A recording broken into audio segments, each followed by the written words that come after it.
bagi kakiku, terang bagi jalanku.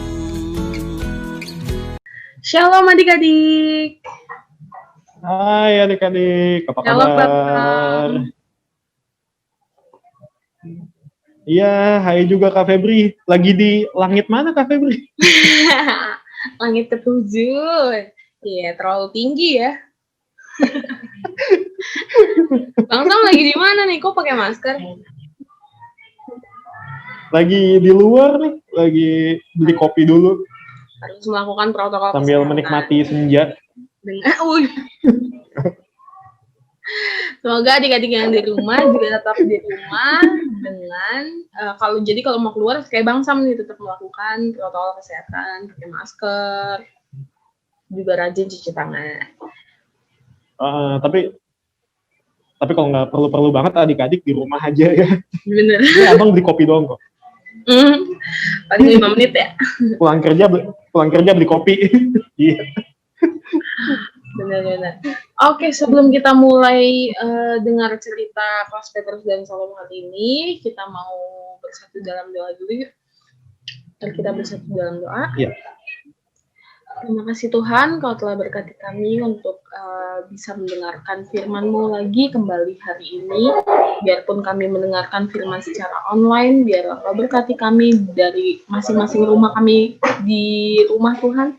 Biar kami bisa mendengarkannya dengan baik, sehingga kami bisa melakukannya dalam kehidupan sehari-hari kami. Terima kasih Tuhan, hanya dalam nama-Mu kami berdoa dan mengucap syukur. Amin. Amin. Oke.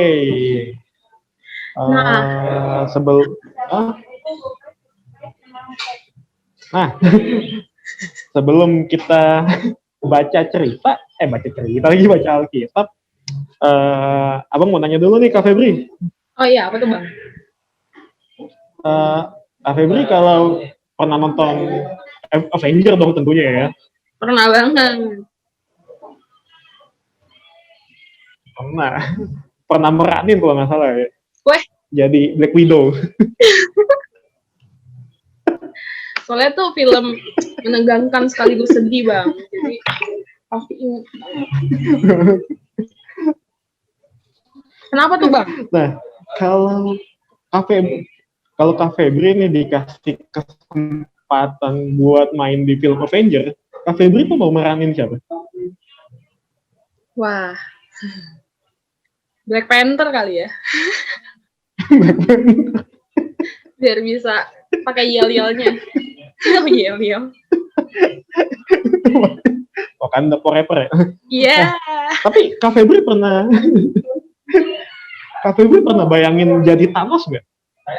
Nggak dong. Soalnya dia di film kelihatan yang paling menyusahkan pahlawan-pahlawan kesukaan saya, Bang. Iya. Dia jahat ya? Ya. Udah. Terus hobinya ngumpulin batu akik lagi kan? Makanya. Yang lagi dicari orang lagi. Yang limited edition. Limited edition. Oke, nanti adik-adik akan tahu nih, kenapa sih kita bahas Avenger ya? Nah, tapi sebelum ke situ, kita akan baca Alkitab dulu. Kita baca Alkitab dulu ya, Kak Febri ya. Penasaran kan kenapa ada Avenger di tengah-tengah firman Tuhan hari ini? Apakah Black Panther pernah dibaptis? Waduh, berat. Untuk tahu jawabannya, kita sama-sama buka Alkitab dari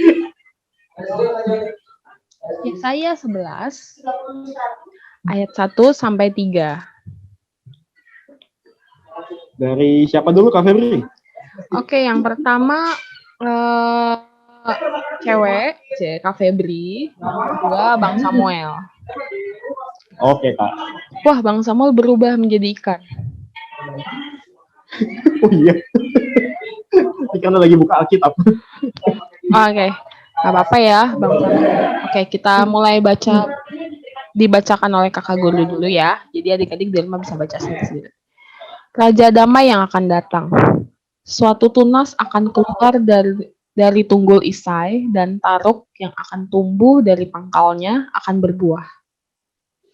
Roh Tuhan akan ada padanya, roh hikmat dan pengertian, roh nasihat dan keperkasaan, roh pengenalan dan takut akan Tuhan. Ya, kesenangannya ialah takut akan Tuhan. Ia tidak akan menghakimi dengan sekilas pandang saja atau menjatuhkan keputusan menurut kata orang. Oke. Nah, udah kelihatan lagi belum nih mukanya? Udah mantep. Udah. Oke. Nah, adik-adik, jadi kenapa tadi kita bahas Avenger? Coba adik-adik bayangkan ketika mengenai kenapa sih orang-orang tuh nggak mau jadi Thanos? Contohnya Kak Febri nggak mau jadi Thanos. Kenapa? Karena Thanos itu adalah pelaku kejahatan. Dia melakukan kejahatan. Nah, semua dari kita tuh pengennya menjadi seorang yang berbuat baik, pelaku kebenaran dan segala macam. Tapi sekarang tapi apa sih hubungannya dengan pembacaan Nats hari ini? Nah, Nats hari ini tuh menceritakan mengenai nubuatan Nabi Yesaya.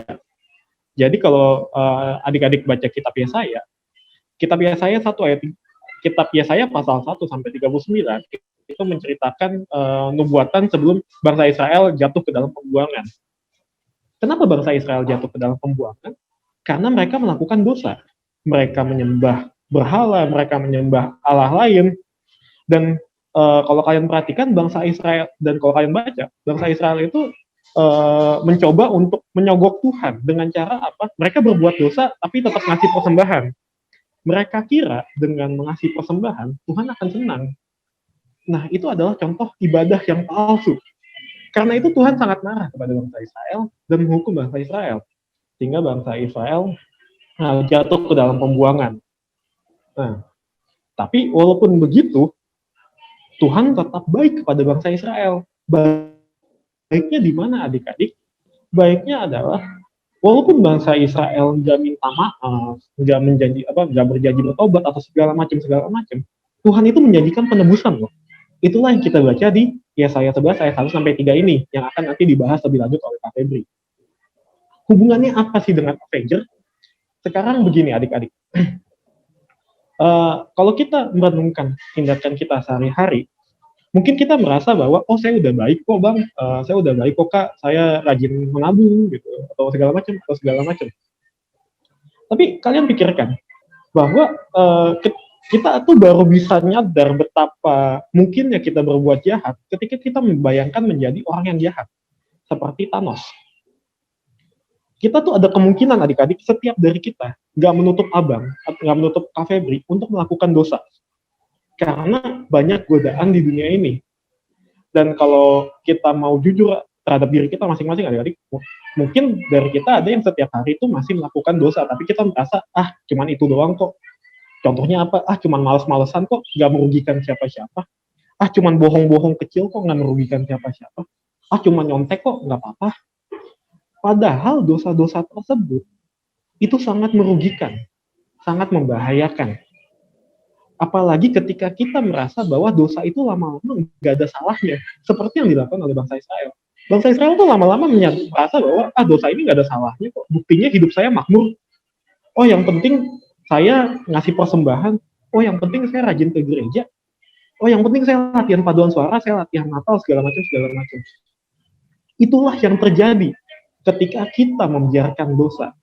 Itulah yang terjadi ketika kita nggak menyadari betapa bahayanya dosa dalam hidup kita. Awalnya kita merugikan diri sendiri, lama-lama kita merugikan orang lain. Dari bohong kecil, lama-lama kita mencuri. Lama-lama kita korupsi. Itu udah sama banget sih, tapi udah sampai korupsi ya. Jauh banget. Tapi yang mau abang sampaikan kepada adik-adik adalah, itu ada kemungkinan setiap dari kita dan hanya dengan itu kita bisa menyadari bahwa dosa itu tuh sangat berbahaya dan baiknya adalah kita berhenti untuk melakukan hal-hal yang seperti itu. Nah, sekarang misalnya adik-adik coba renungkan misalnya kita berbuat dosa yang sangat mengerikan.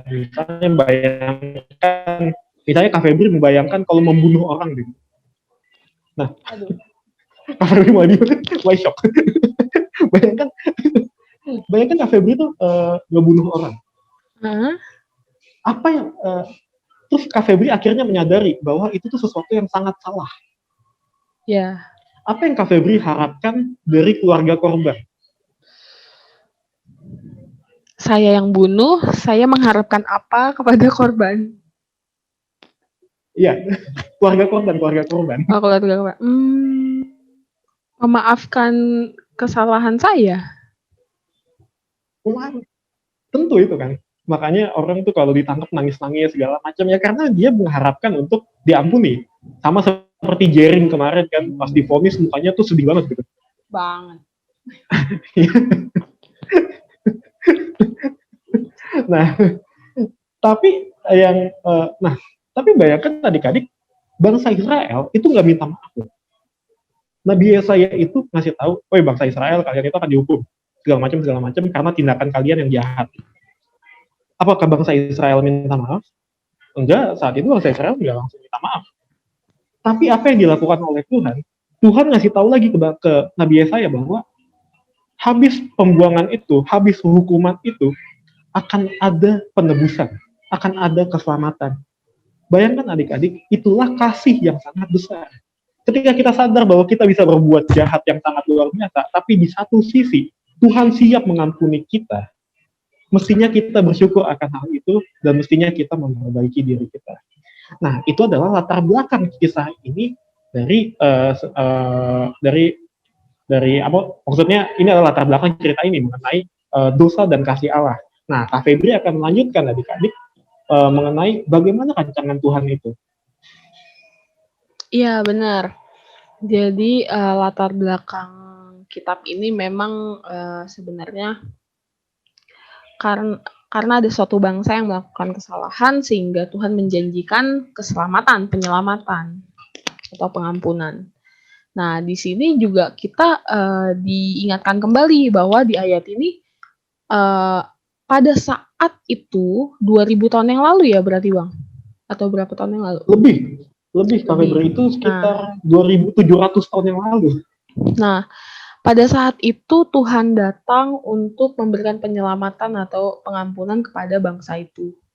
Dia datang sebagai Mesias, sebagai Tuhan yang mau mengampuni kesalahan-kesalahan mereka.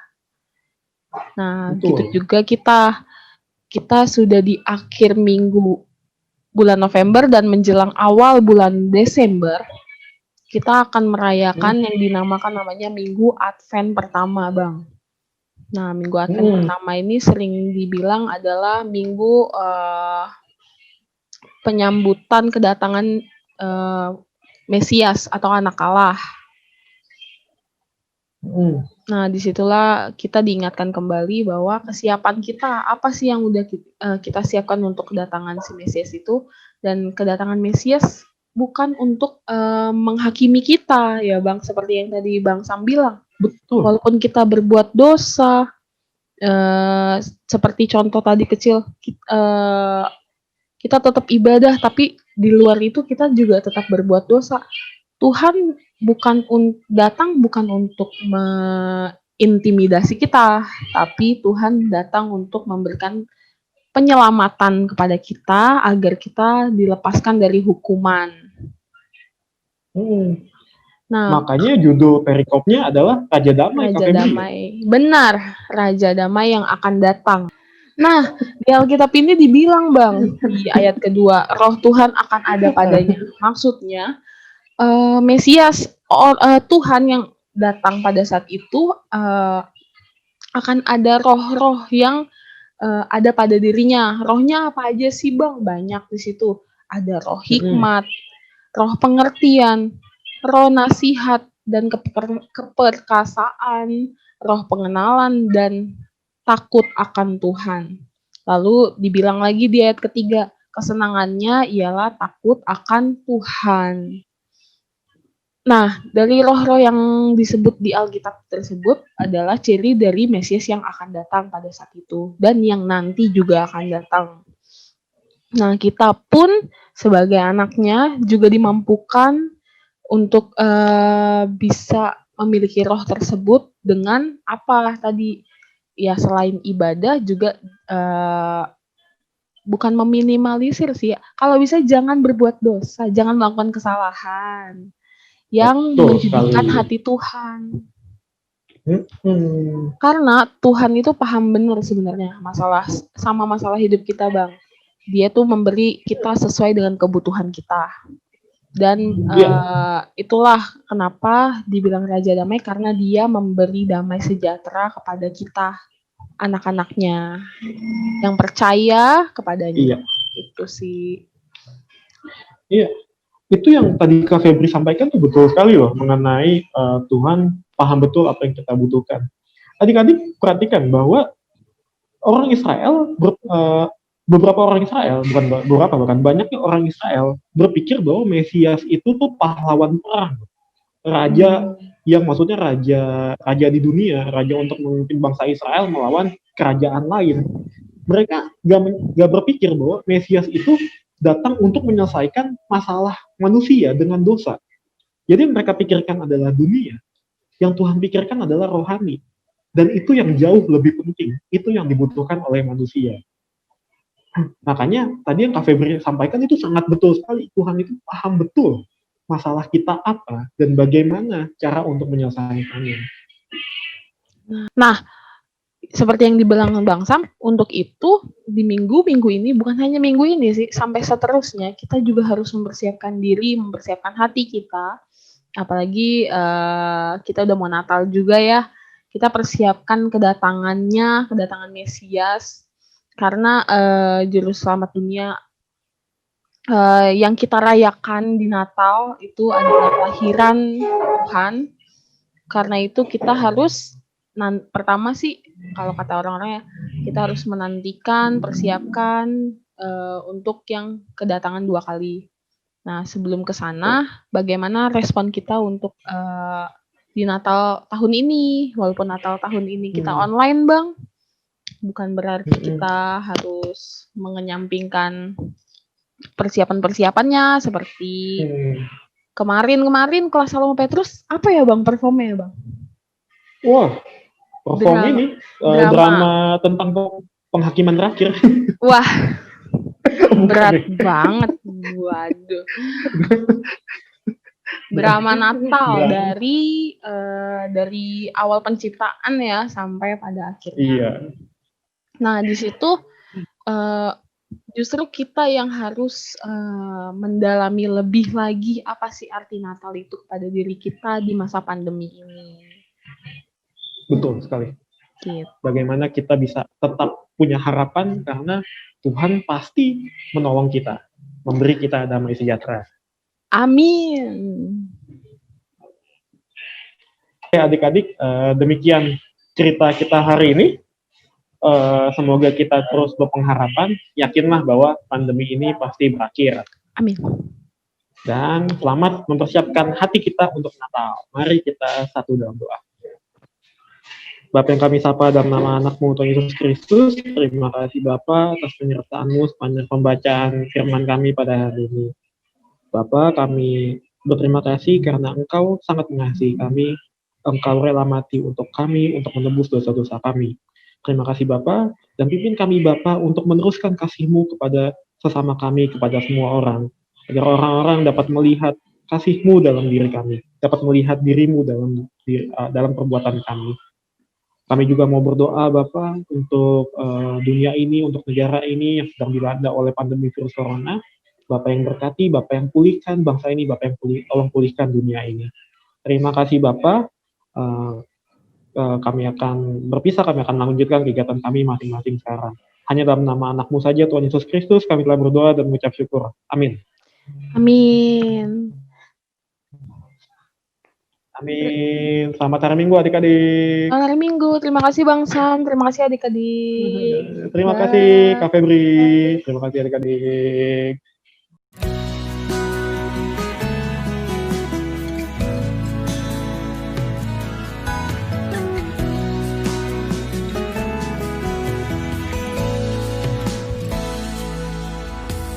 Firman-Mu pelita bagi kaki